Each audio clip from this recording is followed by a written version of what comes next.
आज हम एक अत्यंत महत्वपूर्ण विषय पर चर्चा करेंगे। भारतीय साक्ष्य अधिनियम 2023 बीएसए के तहत राय साक्ष्य। ये नया अधिनियम साक्ष्य कानून में एक बड़ा बदलाव लाया है, खासकर विशेषज्ञ गवाही यानी एक्सपर्ट टेस्टिमनी के क्षेत्र में। हम जानेंगे कि बीएसए विशेषज्ञ राय को किस तरह परिभाषित करता है, विभिन्न प्रकार के विशेषज्ञ साक्ष्यों की क्या स्थिति है और न्यायालयों में उनकी स्वीकार्यता यानी एडमिसिबिलिटी के क्या मानक है। जैसा कि आप जानते हैं, भारतीय साक्ष्य अधिनियम 1872 ने विशेषज्ञ साक्ष्य की नींव रखी थी, लेकिन अब बीएसए 2023 लागू होने से ये क्षेत्र पूरी तरह से आधुनिक हो गया है।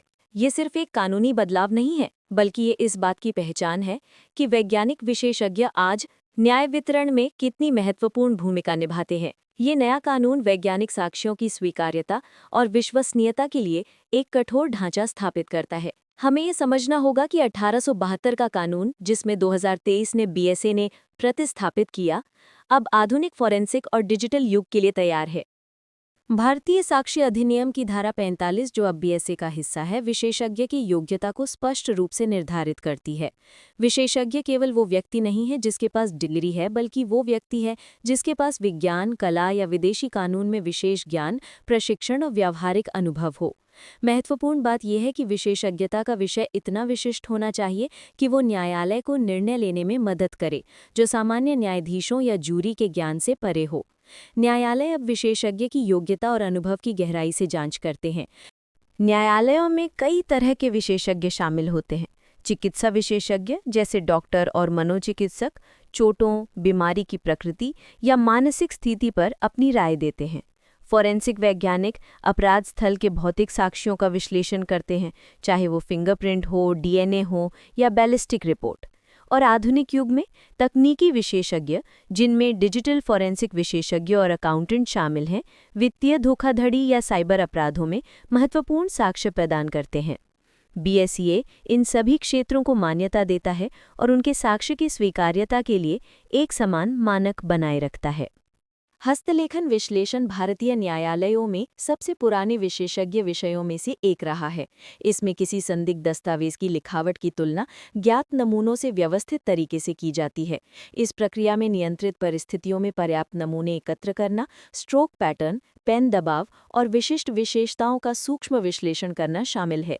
विशेषज्ञ को अपनी राय देते समय निष्पक्षता बनाए रखनी होती है और उनके निष्कर्ष कठोर क्रॉस एग्जामिनेशन के अधीन होते हैं। ये ध्यान रखना महत्वपूर्ण है कि हस्तलेखन विशेषज्ञ को अपने प्रशिक्षण और कार्यप्रणाली का प्रदर्शन करना आवश्यक है। फिंगरप्रिंट साक्ष्य विशिष्टता यूनिकनेस के मूलभूत सिद्धांत पर आधारित है। कोई भी दो व्यक्ति समान लकीर पैटर्न साझा नहीं करते हैं। ये साक्ष्य न्यायिक रूप से अत्यंत विश्वसनीय माना जाता है। विशेषज्ञ लकीर के सिरों और शाखाओं जैसे पहचान बिंदुओं का विश्लेषण करते हैं। भारत में सकारात्मक पहचान के लिए आमतौर पर न्यूनतम 12 से 15 मिलान बिंदु आवश्यक होते हैं। ये सिद्धांत, जो जीवन भर अपरिवर्तित रहता है, इसे पहचान का एक अत्यंत विश्वसनीय साधन बनाता है और न्यायालय इसे उच्च मूल्य देते हैं। डीएनए प्रोफाइलिंग फॉरेंसिक पहचान में गोल्ड स्टैंडर्ड है। ये जैविक साक्ष्य को व्यक्तियों से जोड़ने में अभूतपूर्व सटीकता प्रदान करता है, अक्सर 99.9% से अधिक सांख्यिकीय निश्चितता के साथ। ये न केवल आपराधिक जांचों में अपराधियों की पहचान करने में मदद करता है, बल्कि पारिवारिक कानून में पैतृत्व विवादों को निपटाने और सामूहिक आपदाओं में पीड़ितों की पहचान करने में भी महत्वपूर्ण है। डीएनए विश्लेषण के लिए मानकीकृत CODIS कार्यप्रणाली का उपयोग भारत में विश्वसनीयता सुनिश्चित करता है। डिजिटल क्रांति ने साक्ष्य का एक नया डोमेन बनाया है। आज के मामलों में अक्सर लैपटॉप, मोबाइल फोन और नेटवर्क से प्राप्त इलेक्ट्रॉनिक साक्ष्य शामिल होते हैं। डिजिटल फॉरेंसिक विशेषज्ञ हटाए गए फाइलों को पुनर्प्राप्त करते हैं, साइबर अपराध करने वालों की पहचान के लिए नेटवर्क संचार को ट्रैक करते हैं और मोबाइल डेटा का विश्लेषण करते हैं। बीएसए के तहत इन साक्ष्यों को स्वीकार्य बनाने के लिए विशेषज्ञों को ये सुनिश्चित करना होगा कि डेटा के साथ कोई छेड़छाड़ ना हो, चेन ऑफ कस्टडी, और वे तेजी से विकसित हो रही तकनीकी कार्यप्रणाली पर विश्वसनीय गवाही दें।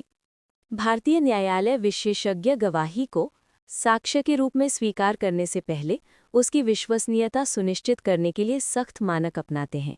विशेषज्ञ को सबसे पहले ये साबित करना होगा कि उनकी राय प्रासंगिक है और वो किसी ऐसे मुद्दे को संबोधित करती है जिसके लिए विशेष ज्ञान की आवश्यकता है। इसके बाद उनकी व्यक्तिगत योग्यता, प्रशिक्षण और अनुभव का मूल्यांकन होता है। सबसे महत्वपूर्ण है कार्यप्रणाली की जांच। क्या वैज्ञानिक आधार सिद्ध है? क्या त्रुटि दरें ज्ञात है? और क्या ये समुदाय में व्यापक रूप से स्वीकृत है? विशेषज्ञ को एक सहायक के रूप में कार्य करना चाहिए, न कि एक वकील के रूप में। कठोर मानकों के बावजूद विशेषज्ञ साक्ष्य के साथ कुछ अंतर्निहित चुनौतियां जुड़ी हुई हैं। सबसे बड़ी चिंता है पक्षपाती राय। चूंकि विशेषज्ञों को अक्सर एक पक्ष द्वारा नियुक्त किया जाता है, इसलिए अनजाने में उनके निष्कर्षों में पक्षपात आने का खतरा रहता है। इसके अलावा जंक साइंस का खतरा है, जब अपुष्ट कार्यप्रणाली को विश्वसनीय रूप में प्रस्तुत किया जाता है। भारत में हमें बुनियादी ढांचे की कमी और फोरेंसिक परीक्षणों में देरी की समस्या का भी सामना करना पड़ता है। न्यायपालिका के लिए ये आवश्यक है कि वे जटिल वैज्ञानिक पद्धतियों को समझने के लिए अपनी शिक्षा को लगातार बढ़ाएं।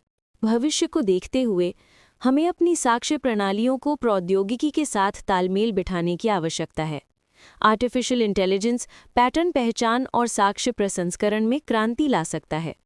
हालांकि इस तकनीक को अपनाने से पहले हमें अपने फोरेंसिक बुनियादी ढांचे का मानकीकरण करना होगा। प्रयोगशालाओं के लिए समान गुणवत्ता आश्वासन प्रोटोकॉल लागू करने होंगे। सबसे महत्वपूर्ण, विधायी ढांचे को तकनीकी प्रगति के लिए लगातार अनुकूलित किया जाना चाहिए। BNSA 2023 इस दिशा में एक बड़ा कदम है। निष्कर्ष के तौर पर BSA 2023 विशेषज्ञ गवाही के क्षेत्र में एक मजबूत और आधुनिक आधार प्रदान करता है। ये वैज्ञानिक सटीकता और कानूनी विश्वसनीयता के बीच संतुलन बनाने का प्रयास है। इस प्रणाली को और मजबूत करने के लिए हमें कुछ प्रमुख सिफारिशों पर काम करना होगा, जैसे कि विशेष नियामक निकायों की स्थापना करना, विशेषज्ञों के लिए अनिवार्य सतत शिक्षा सुनिश्चित करना और डिजिटल साक्ष्य के लिए स्पष्ट प्रोटोकॉल बनाना। सबसे महत्वपूर्ण, जटिल मामलों में न्यायपालिका की सहायता के लिए न्यायालय द्वारा नियुक्त तटस्थ विशेषज्ञों के पैनल बनाए जाने चाहिए। हमारा लक्ष्य ये सुनिश्चित करना है कि विशेषज्ञ साक्ष्य हमेशा न्याय की सेवा करे। धन्यवाद।